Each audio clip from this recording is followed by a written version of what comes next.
Well, good day, everybody. So this is a question and answer time again. So very simple for me to operate. You won't be looking at the wrong screens. And sorry about this morning if you're watching the tracker update. That was crazy, but yeah, there's a lot. I'm dealing with lots of different things. I'm thinking about what's going on with the race, and then I'm looking at screen up here, screen over there, pressing the wrong buttons, and yeah, I completely muffed it. But anyway, and Abelish just reported that he has parted his starboard running backstay, which is not a good thing. He's still in heavy winds, and this is part of his worst nightmare. Waiting for the boat to break. Little bits and pieces. But he's got a replacement in place already, so he's managed to repair it. But it's not good when you're running backstay breaks when you've got big following winds. But he's probably gusting 30 now, maybe a bit over 30. And the sea's still up, 5 meter seas. So he fixed it and he's underway. And Kirsten's still flying 7.5 knots, only 60 miles behind. About 60 miles behind Simon now. She's been catching up to Simon. So that's all pretty cool. Anyway, we've got a press release coming out. We always seem to have a Friday press release. Press releases are meant to go out on Tuesdays, but there's always something happening which delay. So we send it out Fridays and the media don't want to look at it. But anyway, it keeps everyone else updated what's going on, and it's all kind of fun. This is going to be as short as I can make it, but I'm not going to talk too quick. But there's 62 or 60 odd comments here. Some of them are comments to questions, but it means there's probably about 50 questions. So I'll go through them as best I can. First one up. Deborah, after the race, will you and Jane take a vacation? We're always on vacation. You just ask Jane. It's sort of what's a vacation? We don't actually have normal type vacations. We travel, we go different places, but we're doing things and it's all kind of fun. Sometimes Jane will get too tired or I'll get too tired and just boring and stuff. But and everyone's worried about what are they going to do after the GGR is finished? Just go follow the OGR because we'll be doing the same thing again. And if you're sick of putting up with me, you don't have to do this. But if you want to follow the same thing, the first 50th anniversary of the original Whitbread race, the first fully crewed race around the world, is the Ocean Globe Race. And that's another one of our events. And it starts on September the 10th out of Ocean Village Marina, MDL Marina in Southampton. And it'll be similar to this. It's retro, but it's fully crewed, an amazing cruise. It's mainly amateur, all amateur boats. All your boats are owned by people, not corporations. And it's going to be an amazing event, quite dynamic. So you can always follow the OGR. After that, we won't go into it, but there's the MGR in 2025. Okay, so how much did I bet on Kirsten? I didn't bet anything on Kirsten, but in fact, we had this monumental debate here about an hour ago between Seb, me, Ada, Jane on the headline for this current newsletter that's going out. Because people think we mention Kirsten too often, but the reality is Kirsten's leading the GGR 1 week out from the finish, and it's really interesting. But it's a fight, she's fighting with Abelish. But so I've said to Seb after that, I said, Seb, you sort it out. I haven't seen what the new headline's going to be. He was thinking it should be, which was really good. What was it, Jane? I forget. I forget it. Anyway, stand by for the press release. You'll love it. So I didn't bet on Kirsten, but wouldn't it be incredible if she won? Wouldn't it be incredible if Abelish wins? What a story, big rescue, broken back, come back, all that sort of stuff. So either way, we can't lose, but that's how it is. And at the moment, Kirsten is actually winning. Okay, from Rob. Hi, Don. Do entrants take out travel insurance to cover medical costs should they be evacuated and hospitalised in a foreign country? I have no idea. It's not a requirement of the race. Some people might have travel insurance, all those sorts of things.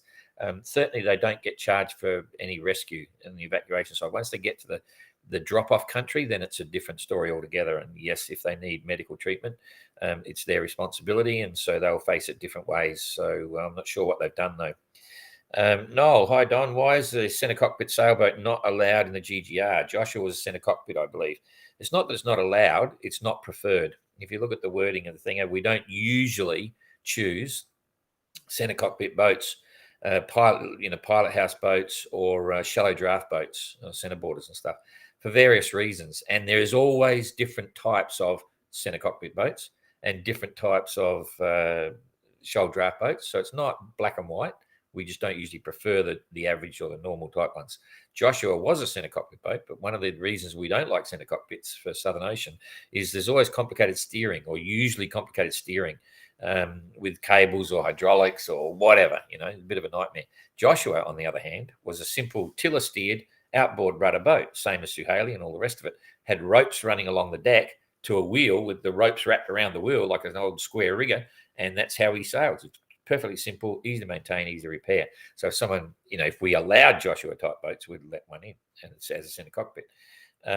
So I hope that answers the question, but it's not black and white. We just say we don't prefer, we don't usually choose those sorts of boats. AJ, organise a race so long and drawn out, logistically complex, takes a lot out of you, Don, and the team. Thanks for running the event. Occasional grace, putting up with uncalled professional criticism and stuff. Hey, look, I learned a long time ago that you can't please everyone all the time. We're not perfect. When we deserve criticism, we accept it. That's fine. We do the best we can with what we've got. We've got a great team of people. Our team is really cool. We always pick good people, and we have a bit of fun, and we work really hard when we have to, and we love what we do. Jane and I are not here for the money. We don't get. Oh, that was just Jane. She said she do, but we don't. We don't. Anyway, we won't go there. But believe me, it's a cash negative business for Don and Jane. But anyway, thanks for your comments, AJ. I'm not sure what the question was. I couldn't see one there, but we appreciate that. And we get a lot of support. And why do we do it? Because everyone's having a lot of fun. It is incredibly inspirational. I made a decision a long time ago to support Adventure because I believe Adventure makes good people, and that's not so much save the world and peace forever and all that. It's just good people. The world needs good people. So get out and do some adventures and spread the word about the GGR, and like, share, and follow all that sort of stuff on Facebook, and subscribe to our YouTube channel. We went up 1,000 likes on Facebook the other week when I said that, which was really cool because we know there's a lot more people out there following and watching than actually do subscribe and hit it. So, and spread the word. Tell your friends how good's the GGR. Ooh, bah. Anyway, okay, next one. Deborah, can we please go to 1 hour updates if that is possible? I get enough people telling me how badly they're addicted to this whole game on 4 hours. So I'm thinking of their mental health and their physical well-being. They need to sleep. But we've just changed it over. You're the first to get this announcement. We've just changed over Kirsten and Abelish to 2 hourly. They're racing. And I saw this question and I said, oh, why not? Okay, so not 1 hourly, but you'll find now if you're following Kirsten and Abelish, it's on every 2 hours, okay? Every time we ping it, it costs money. That's part of the reason, but you don't want it too often. It gets too hard to go back and check every 2 hours, but that's your problem now, not mine. We just did it. And as it gets closer, it'll come to 1 hourly, okay? And we will. I have another question coming up. I think it's on here. Someone said, can I do 12 hourly updates? Well, I do this one at 10 o'clock in the morning. And would I do it 10 o'clock at night? But yes, it was a good suggestion. And we usually do something similar, not as structured. We do random updates as things are happening. Biscay is going to be crazy. It's going to be so tense because there'll be winners and losers in Biscay, depending on where you are. Some boats will get becalmed, others will keep moving, some will get headwinds, others will be sailing on a tailwind. So it's going to be like, what's happening next? So we will actually do more updates when they're entering Biscay, as we think they're required. Can you please go to 1 hour? Deborah, Don, I don't know how you can possibly top this race in 4 years. That's what they said in 2018, honestly. We had an amazing finish in 2018 with Jean-Luc and Mark Slatz and all the other things that were happening. And I've got to say, this one's a dandy. It's quite amazing. And, even I'm excited. I'm not biased. I don't mind if Kirsten or Abelish win, but it's very exciting. I've got to agree. But 2026 is another story. Who knows? Fred, does the GGR special production AIS alarm, which all the entrants have to have, enable entrants to identify nearby vessels? No, it doesn't. That alarm is just anytime an AIS signal hits the boat, the alarm goes off, and that means there's a ship out there somewhere. So the entrant has to go out and work out and keep an eye out for this ship that's sending in the AIS signals that's hitting the boat. That's a backup to the existing onboard AIS transponder, and that's actually sending and transmitting the AIS signal from the boat, saying this is Bayonet, and it's a solo boat with only one skipper on board, it's racing around the world in the GGR, and that's all. Okay, but Abolish can't read any of the data coming in off of that from any other ships. It's just purely blind transmission. Okay, because we don't allow them to see the GPS and all that sort of stuff. So other ships can see Bayonet, but Abolish can't see the other ships through that transponder. They also have a radar detector as well, of course. There's all this electronic aids that come in. So if a radar signal hits the boat, the alarm goes off, and it also amplifies the radar signature of the boat. So and sends it back as if it's not a Rustler 36. It's actually a 120-foot steel long line fishing vessel. It makes you look really big. So you stand out really well as then you have a normal passive radar reflector. Beverly, I need to know why Kirsten and Abolish can't be told that they are currently neck and neck in the race. It would release a lot of tension, especially for Kirsten, and it would make it more exciting for them. Would it? No, it wouldn't, because they've signed on for the GGR. And in 1968, the GGR had very basic communication systems. There was no such thing as tracking systems. There was no such thing as life rafts. There was no such thing as EPIRBs. There was nothing. Bernard Tessier left, didn't even have a radio on board. Okay, and so they didn't know where the other boats were, and it was a real mind game. It was very dramatic. We didn't even know no one knew where Sue Haley was and Robin for like 3-4 months. They thought he was probably dead. He disappeared off the face of the earth, and Robin had no idea what was happening. And he'd go, and finally on the last leg up the Atlantic, got to a ship and found out that not only was he in the lead, but that Matessier had gone and saved his soul and went around Cape Town and back onto Tahiti. So that's part of the course. It's a very dramatic, and part of the game. It's a very dramatic sense of isolation when you don't know where the other entrants are, unless your radio is working really well, and they tell you.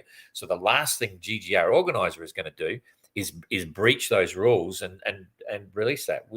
There will never be a situation where the entrants will get their position from the organizer, from us, and they're happy to get it from another ship or something like that. That's fine, but that's part of the challenge that the GGR is. It's a sense of massive isolation. There's lots of replies to that question, but I'm not going to go through all them now. You can read them yourself if you're on there. So, but as part of the core principles of the GGR, we never let them know the position, and it's up to them to find it, and they can only use the radio. Okay, Laura, hi. I'm curious to understand the wave imagery of the windy site. This is in particular in lighter conditions, shown as blue. Often the wave action appears uniform, which it does, but in certain areas there's a moving, rippling band or else of swirling, overlapping unwell. Obviously, confusing waves in the big seas are dangerous, but what about conditions when the wave imagery indicates rippling, swirling blue? Is this something the sailors sense? Thanks. Boy, they sense it all right when they're in it. They feel it. You'll see. I mean, most of them talk about it, and it's on their onboard footage. Kirsten's already had some where she said, there's not much wind, but geez, the boat's all over the place. Got waves coming this way, that way. It's convergence of various systems. It's pretty easy to understand the principle. If you've got a storm over there and another one over here and one over there, all the waves radiate out from that. And when they come together, they create a lot of confusion. And the Windy program, that software, is really quite amazing. You can actually enlarge that, and you can see where the interaction gets really bad at times. And I've mentioned it a few times on Windy, and I said, boy, if you blow that up and look at it deep in, so you've only got the image of the screen, it can make you seasick, or really distort your vision and perception. So, Windy's good for that. It's quite an incredible system. And you may not know, but you can upgrade your interpretation of that. There's a free plug for Windy. You can pay €18 or $18 a year, and you'll get an upgraded version of what you can get and the things you can play with, and it can be pretty intense if you're into serious weather stuff. And there's a lot of features there. I really like Windy, and it's very good that YB tracking system that we're using, that you're all watching when I'm doing the tracker, is in my mind is fantastic. It's one of the, I won't call it the best around, but it's a really good one, and it's a service that Yellow Brick provide for us and others as well. But it's a great map, and I think it tells a good story the way they've set it up. Not as much information available on the app, but simply it's just not available to put out there. So if you really want to get into it and follow it every couple of hours, get onto your PC or use the tracker link from the website. We're getting millions of people watching millions of hits on the tracker. It's quite amazing. Anyway, T, would it be possible and useful for the competitors to include an off-course alarm as part of their safety equipment in the next race? It could prevent some unintended encounters with land, exclusion zones, and so on. There's a couple of answers there. No, we wouldn't allow that as a piece of electronics, and they're off course compared to what you'd have to have an electronic compass and all that sort of stuff. And if you're worried about hitting land, you should know where the land is, and you should allow proper safety angles. This is all about seamanship and using a lot of common sense. So not taking too many risks. Land is a real risk for sailors, solo sailors. So you have to allow that. And plenty of the biggest names in the world have ended up on the beach. But we wouldn't allow an off-course alarm because it's not as was available in 1968. And there's no reason to get dangerously close to land and end up on the beach if you're utilizing the basic principles of good seamanship. Okay. Sune, have many people done circumnavigations without their routes tying a knot, like Abolish? I don't know. You'd have to look through the stats, but it's a funny thing that when we lay the start line and the finish line, often even the start and finish line are way apart. And in fact, I think that most of the Vendée Globe boats don't actually tie the. No, I shouldn't say that. I don't know where they tie the knot, but often they'll start out over there somewhere and rip off around the world. But when they come home, they come in from very distinctly from the west, heading east. And then they can cross the finish line and come in the port. So in this sort of scenario here, they often don't tie the knot. Whether they tied the knot in the Atlantics and so on, in north and south of the equator, I'm not sure. But it's a funny anomaly. You say, they didn't really tie the knot, maybe. So, and GGR would be the same. It depends on their course. So Abolish comes in, he may not tie the knot until the very last minute. So, but I don't know everyone else's circumnavigations. The Cape Horners Association run all the records, but it's only to say who's gone round and how many days and things like that. Pamela, how can we watch the finish of the race for each contestant? Basically, stick to GGR Facebook. It'll all be live. We'll have it all live. Ada and I will be out there covering each of them as they come in, and it'll be a bit of fun. So you'll get to see exactly what happens. It varies. For instance, when Simon comes in, there is no finish line for Simon because he's not in the rankings. He's not racing anymore. He stopped and had a stopover, to repair the hydrovane. We don't do the timings for the first half of his leg and then the second half and then add it all up and so that's his finishing time, because once you're in Chichester, you're not in the rankings, you're not racing anymore, you're not really in the GGR, you're still in the event, but you're not in the race. So anyway, but you can watch it all. We'll be out there to meet Simon when he comes in and have a hoo-ha down here on the marina, and then straight away I'll come up here into the office and we'll sit him down and do a big Facebook chat while he's still got salt on his face, maybe after he's eaten some fruit or a pizza or something like that. So, but yeah, all the lives will be happening on GGR Facebook and on YouTube. So you can follow it there. Okay. Christine, congratulations, Don. You're doing an amazing job. Why can't people just read the rules? Oh, well, look, there's no such thing as a silly question. And the rules are really not complicated, but it's a big book. You can download it from the GGR website, and it'll tell you a lot of interesting stuff. But look, we like interacting with both non-sailors and sailors. A non-sailor reading the GGR notice of race would probably have a bucket beside him and be puking. They'd be so confused about what's this about. So I don't really mind. We're happy to get any sort of questions. So, but thanks, Christine. Okay, Cheryl. Sorry, there we go. Sorry if this sounds like an idiotic question. I'm sure it doesn't. I, by the way, haven't read most of these questions. I go through and just tick them just to let people know that we've acknowledged them. But we, cheapers. Why did I see that? Ada just think, Don, you should work for television. Anyway, now you've completely lost my track, Ada. Cheapers. Idiot question. Okay, as a non-yachty, how come Ian Headley Jones, that's Ian Herbert Jones, was allowed to leave his boat unscuttled? Isn't there an ethical and moral obligation not to create ocean debris that can be harmful to the sea life, plus other seafarers? I understand all the emotions, but there's a bigger picture here. Thank you. Well, first of all, it's pretty much a given that if you're getting off your boat and you have no current plan for salvage, you should scuttle it. There's no question about that. And people will be horrified about scuttling the boat because of the oil pollution of the engine and the plastics and all the things, this, that, and the other. The first thing I'd say to that, if you're in distress and you need to be taken off your boat, it's an accident, like a car accident. Okay. It's not meant to happen. So when accidents happen, things happen and they have a consequence. And one of the consequences of accidents with yachts at sea requiring rescue is that the boat's probably one day going to sink. So you might as well sink it straight away and get it away from a navigational hazard. Now, the core principle, and that was the idea, that was the principle, it's what we advised Ian to do. But the reality is that when you're talking about life and limb and all the rest of it, human life takes precedence over everything. And it's very clear to us that Ian didn't have a chance to scuttle the boat. He was down below expecting the rescue boat to call him on the radio. He was monitoring the radio. It didn't happen for whatever reason. Next minute, he finds the ship virtually on top of him and he has to jump for a ladder. And at that time, you're not thinking about, cutting hoses and opening valves and all that sort of stuff. You're just thinking about self-preservation. So again, accidents happen. And that's really what happened to Ian. It was a very unfortunate situation.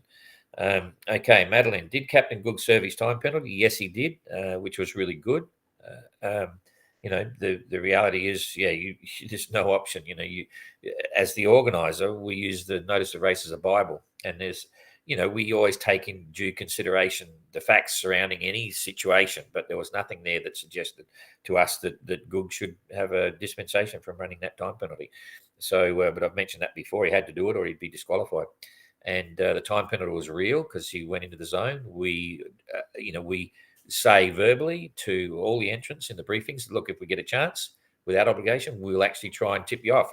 In fact, 60 miles. So you get within 60 miles, we hope to tell you that that's about where you are, but we give no obligation on that, and because every situation is different. And I know from experience, sometimes we'll miss it. And we've missed it a few times in the GGR in this one. So Goog just lucked out. We couldn't tip him off. He didn't know where he was. He sailed into the zone for an hour and a half. And when we saw him, at the moment I saw him in the zone, sent him a message, bing, and he turned around and got out. So lucky we did that. Otherwise, he'd be serving a bigger timeline. Okay, I've got lots of comments there. Back to the next question. Anne, hi, Zida Wang was supposed to arrive at Cape Town on the 20th, but did not. That's right. Do you have any information where the ship is? Yes, he's just must be just about touching port right now. Would that be right? Maybe already touched. Maybe already there. Okay, what happened is the ship came in and they didn't get some of their paperwork right, so they had to stand off in international waters for 24 hours, and then it was done, and then they were able to make their time into port. And Ian's probably just about stepping off the ship right now. Okay, so that's all good news for Ian. Be back on terra firma. We've got Rian Smith down there, and our team, with Pete and the others, they're getting onto him, giving him a lot of help, running him around, do all that stuff. That's the plan. It's all set up. He's been doing a great job down there.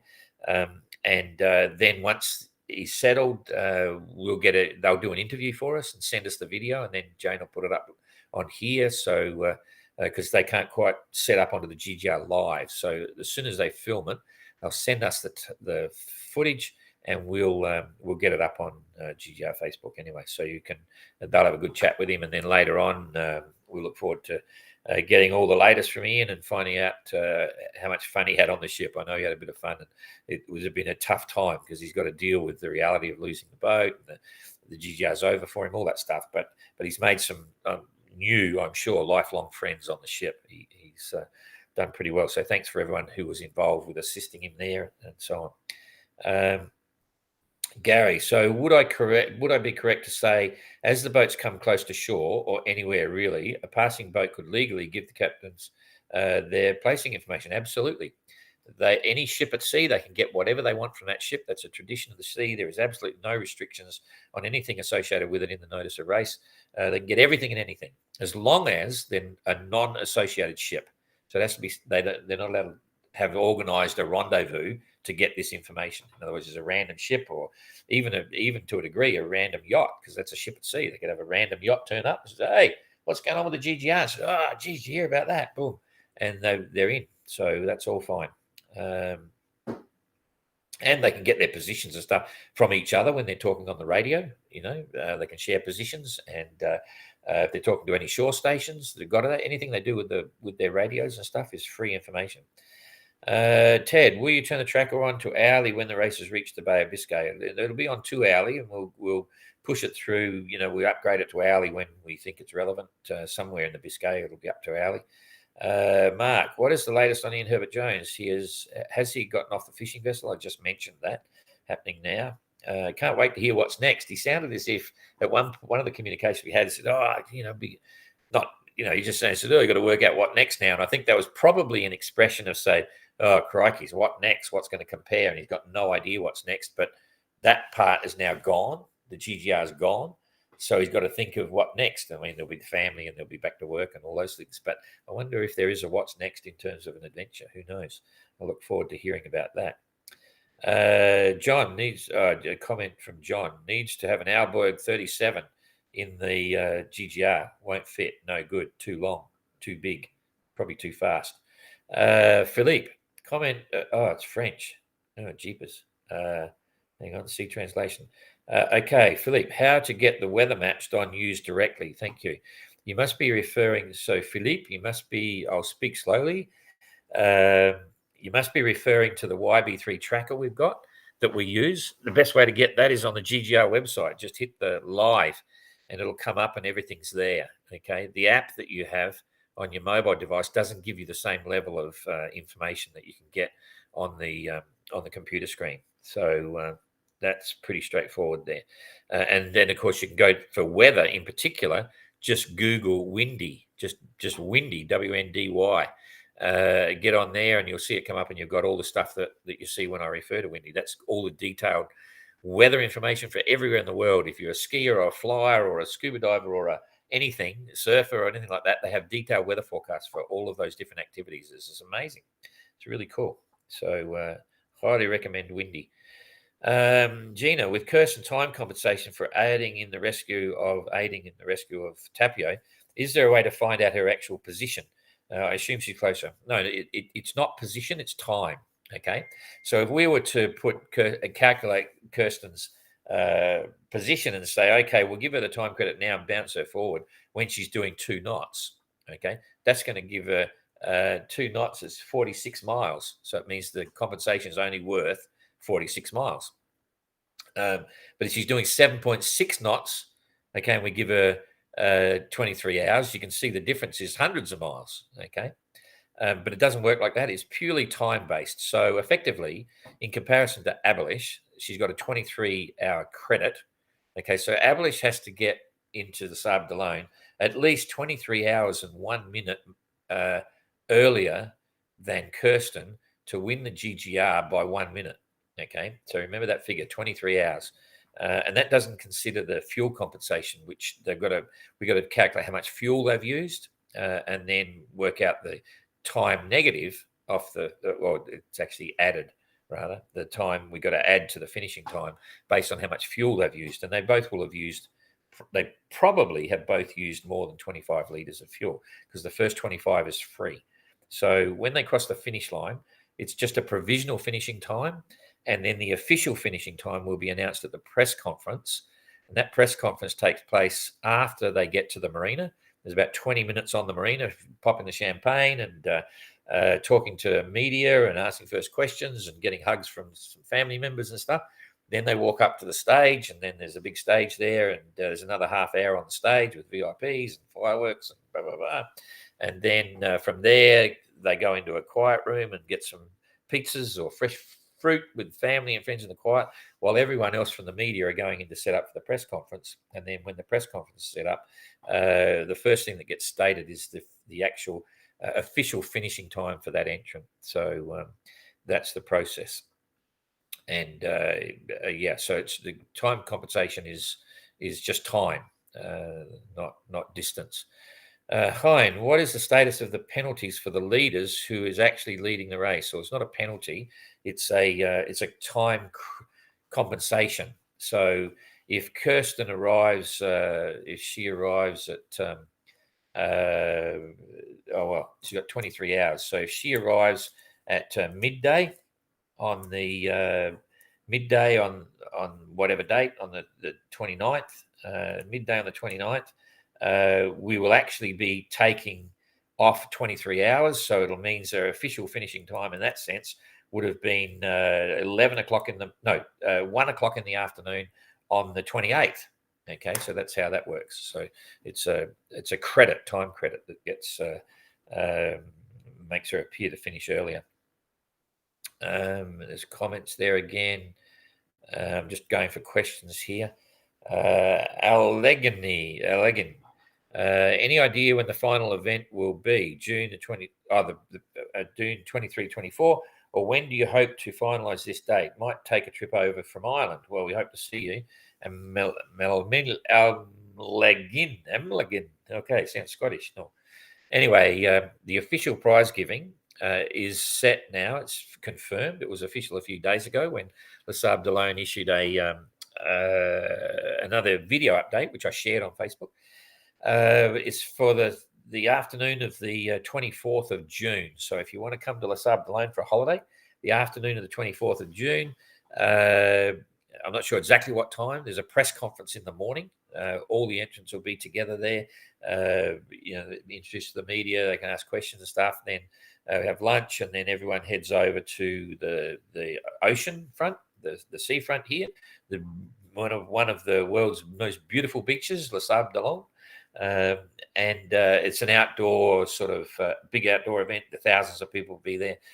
Big stage, big screens, all that sort of stuff, and there'll be a massive celebration for all of the entrants who cross the start line of the GGR, and the 3 who are going to cross the finish line. Ooh, quite crazy to think about. So yeah, 24th, Saturday the 24th. Okay, that's it. Okay, so while I've done that, there's comments. Yeah, that's the main one.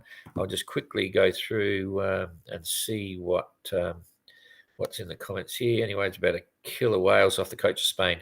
No, they're not off the coast of Spain. Had another friend here, Rob Vorman, who just got hit by orcas going through Straits of Gibraltar, which is interesting. So it's still happening big time, but the GGR entrance, not a worry. Hey, Don, last weekend I was in the airport, big screen, saw Jessica Watson. Good. Yeah, okay. Good-looking young bloke was talking. Yeah, that was me. I wasn't young then either. Has anyone asked Abolish about his fuel leak? Yes, we did. It wasn't as bad as what we all thought. It's probably only relevant to about a litre or so, but it was a slick over the top of the bilge water, and he thought he'd lost a heap. So we misinterpreted that. So it's not going to be a big issue, his fuel leak. Any worry about killer whales off the coast? No, we did that. Yes, Andy. Well, I made live. Good on you. Mariam, hi, Donna Jane. Thanks so much. Would it be possible for you and the team to put together a list of recommended books, documentary, movie, etc. on sailing? Well, first off the rank is the Voyage of Madmen. You'll see it. We're going to start promoting the trailer for the 2018 Golden Globe race in days. Okay, it'll be up on the website, and you will be able to subscribe to buy a copy or hire a copy of that movie at the beginning of June. So stand by for that. That's a must see. Those that have seen it are pretty blown away by it. So we're finally about to let that go. We haven't sold it anywhere in the world yet, but we've got an agent now, and we've made an agreement that we've got to get it out there straight away to all of the GGR followers. And I'll start talking about that regularly now, because I know that you'll all love it. That's the first thing. 2018 was very dramatic, and it's quite a story to be told. And Jesse's done a great job of putting that together. And stand by. I think a lot of people will be excited about that.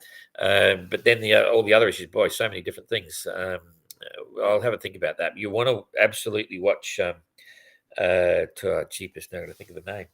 What's the name of the GGR documentary? Deep Water. Deep Water. It's on. You just go to YouTube. Search Deep Water. It's mind-boggling. That's a documentary about the first Golden Globe race. And anyway, there's lots of good stuff on the Whitbread race. There's a heap of them. It's a bit hard. But certainly there's some good stuff around the GGR. We might do a list on that later on. We'll see how we go. I'm just going to quickly go through this one. Who uses Facebook anymore? Yeah, fair enough. I do. But anyway, only for the method of transporting information. Kirsten being 43 miles Don, with Kirsten being 43 miles ahead and gaining, is it going to be hard for Ablish to make it close? Absolutely. My personal opinion now is that Kirsten has a very real opportunity to win the GGR. There's no question. My take on the weather is, I went through this in the tracker update that I completely stuffed up this morning. They will both enter the Bay of Biscay literally side by side. That's my opinion. And so that means there's another 400, 450 miles to go to the finish. If they're side by side at that point with Kirsten's time compensation, she's effectively a day ahead of Ablish going into the Bay of Biscay. It's still entirely conceivable that Ablish could win the race because the Biscay is going to throw in like minefields and there's holes and it's going to be winners and losers in the Biscay, which is part of sailing, but it's not relevant to their sailing skill. It's a bit of luck involved. And if Kirsten lucks out and Ablish lucks in and he sails well, there's plenty of opportunity for Ablish to come through and win the GGR. But I would have to say right now, if they do both line up as I'm predicting in 4 days to both enter the Bay of Biscay together, Ablish has got a big job ahead of him. He's got to try and get in at least 23 hours and 1 minute ahead of Kirsten. So it's a big ask. So hang on to your hats, ladies and gentlemen. It's a real race. David, will the sea currents play a role in the Bay of Biscay? They will in the terms of the sea state. There's a big hook there, continental shelf. There's a massive current, but in the scheme of things for the winner or loser of the GGR, I wouldn't say the currents are too much to worry about. What's more relevant to worry about is the quickly changing weather and radical interaction between everything around the Bay of Biscay. Every time you close any coast, or get close to any coast from the ocean, the weather interacts with the day, night, and the land heating up and the sun, and then you've got all sorts of other influences as soon as you hit the coast, and that's what happened. And because you've got a hooked around bay, it gets even worse because it's like a box with the bottom and the side and the top coming across. They all interplay, and so there's going to be winners and losers for the weather in the Bay of Biscay for sure. Do they carry an atlas about currents? No, I'm not sure. I have to ask them. Okay, Ada. Thank you, Ada. Aaron, the first time I followed the long sailing event, hooked on it after the race, learning, appreciate all the challenges. It's an amazing thing. It's not just skill, it's boat preparation. There's so many things involved with it. And those that get to the finish, whether you're Chichester or the racing and all the rest of it, it's an epic. It's an epic. A one-stop circumnavigation is really quite hard. And you just got to look at the quality of the boats and people that didn't make it, that are now out of this race. It's and I've got to say, one of the things I'm detecting, people are starting to get it. They're starting to understand that there is no comparable sailing race in the world compared to the GGR. And they're really, if you look at any sporting event, you try and think of another sporting event that puts the same amount of pressure on an individual that the GGR does. It's impossible. There's nothing at all for this duration, this amount of isolation, this amount of physical deprivation, all that sort of stuff. It's crazy. It really is an amazing event. So, Bob, I'm surprised the GGR doesn't use NOAA and EU equivalent. I've always found the graphic weather sites and there's petty. They are having a lag or time. Yeah, windy is just easy to understand. Windy is really good. I like it, and it's using very sophisticated computer modeling as well. So I don't see it as being a problem. I think the windy weather is perfect for what we do, and Yellow Brick do a great job on that site. Hi, Don from Paul. Mind some points you could make at 9. You could post 9 and GGR page other events you will be doing after the GG. Oh, I need something to do after. Yeah, well, I just mentioned that. Follow us on OGR, Ocean Globe Race. It's going to be a lot of fun. And with the same team, Ada will be there with me doing the commentaries, Facebook stuff and YouTube. And Seb will be running his assistant race director. I'm the race director of the OGR. Seb said, I'm not going to do that. So anyway, so Seb will be doing all the media stuff again, and George will be there running events on shore, and we got a good team. Mark will be out there, blah blah blah. So and there's some exciting stuff happening there in all the ports and stuff. So it's a little bit different than the GGR, and amazing crews and people. So you're going to have a lot more characters there. I'm just waffling on here. probably getting too long. Thanks for all you do. Would it be possible for you to team to put together a list of books and recommended documentaries? Same way. I'll put that on the back burner and keep thinking about it, and we'll try something if we can. Katie, can you confirm that neither Abolish, Kirsten, and Simon know their relative positions in each other? If another vessel told them their position, that would be allowed, correct? Yes, it would. And I'm not sure. I don't believe Abolish has had any recent updates on the position of the others, and same for Kirsten and so on. She's part of the reason Kirsten's down because she thinks she's in a hole, but something's happened. I don't know what it is, but I get this strong feeling Kirsten's she's on fire. She's going nuts. Maybe she's just saying she's going for broke and driving the boat really hard. I don't know what she's done, but she's driving. She's gaining on Simon. It's crazy. So something's happened. Maybe she got the word that she's in the running and now going for it. I'm not sure. I think he was only doing questions with Facebook. Purple Cry. I'm not sure what. I think he's only doing questions from Facebook. Yeah, this is a Facebook question only. I do Facebook one week. Next week, you'll get the questions go to YouTube followers in the comments on YouTube. So watch that. But today, yes, is Facebook questions. But I'm now doing the comments as well, as if we needed any longer. We've already been going for 40 minutes, but I do because you can always switch off. Oh, man, so excited for the 2-hour updates. But yes, glued to the tracker. That's your problem now. You got to get up every 2 hours. So hi from Dubai. Go, Kirsten. Go. Looking forward to finishing the race successfully. Yep. Are you planning to compete next time? Me? Oh, that's an interesting question. I don't know whether I should be talking because Jane's over the back. But what I did say, oh, no, I better not say anything. No, I better not. I want 1 year holiday. Jane says she'll have a 1 year holiday, but no comment, neither confirm nor deny. Anyway, that'll open a can of worms. Hello, Don. I have 2 questions. One, how are you managing the expenses of such a huge event? Does entrant fees is enough to manage everything, including the salary of your group? It's an interesting question. We're really lucky. We're managing to do it. The 2018 GGR cost Jane and I a huge amount of money to keep it going. We had fantastic support from the Sable d'Olonne, and we raised about €35,000 in cash to supplement that and make it go. But we put in a huge amount. And this one, we raised 0 extra cash to support the event. And Le Sable d'Olonne and the region of Pays-Loire and the Vendée region have all been big supporters of the GGR, mainly the Sable d'Olonne. They do all the logistics here. They provide our offices, everything like that, and so on. So we've been hugely lucky to have that support. The local community are way behind us. There's some people that question what goes on, but believe me, the community love the GGR. It is so different. It complements the Vendée Globe. So you've got the Vendée up there. But it would have been good to have a big sponsor for this race, a title sponsor. We don't need to promote McIntyre Adventure. McIntyre Adventure itself has become a brand now because people they want to know if they can buy the flags and stuff like that, which is very interesting because we've got nothing to sell. We sell absolutely nothing. Anyway. Entrants do pay a pretty solid entry fee in the GGR. I think now the 2026 GGR is 5,000, 11,000 euro, isn't it? I forget. There's 16,000 euro to enter the GGR. Now we can't remember. But it's pretty solid. So the entrants make a commitment, but they get a lot of things for that. I think it's 16,000. It's 5,000, 11,000. I think it is.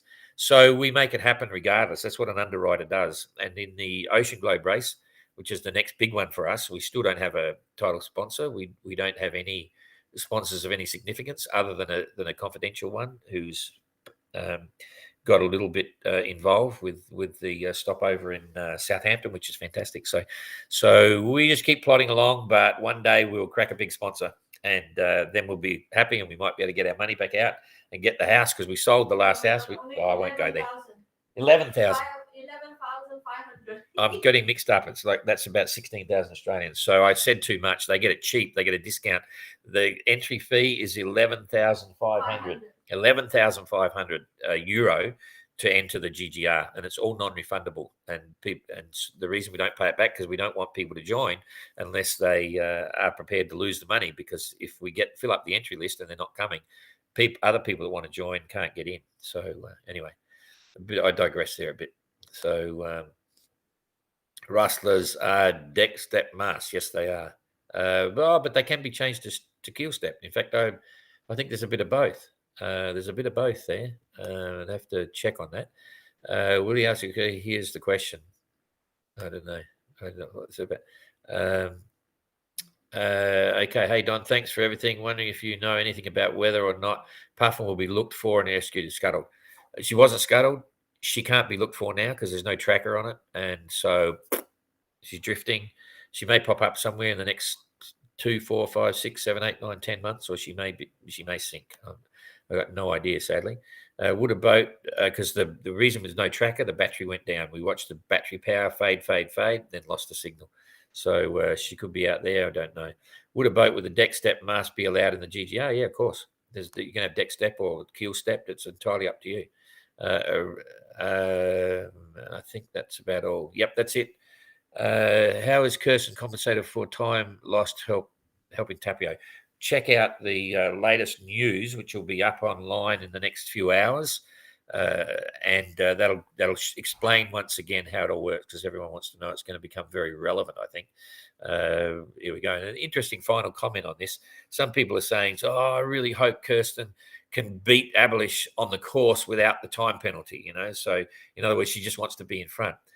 That's a valid comment, but just remember, it's not a technicality that Kirsten's been given this time compensation. It's very real. She was off the course all that time while she was sorting out Tapio, so she's entitled to it. So she can hold it if this happens, and she actually wins the race because of what people think is a technicality by giving the time compensation. It's not at all. She's entitled to every bit of that compensation because she wasn't racing then. And who knows how that might have affected the story.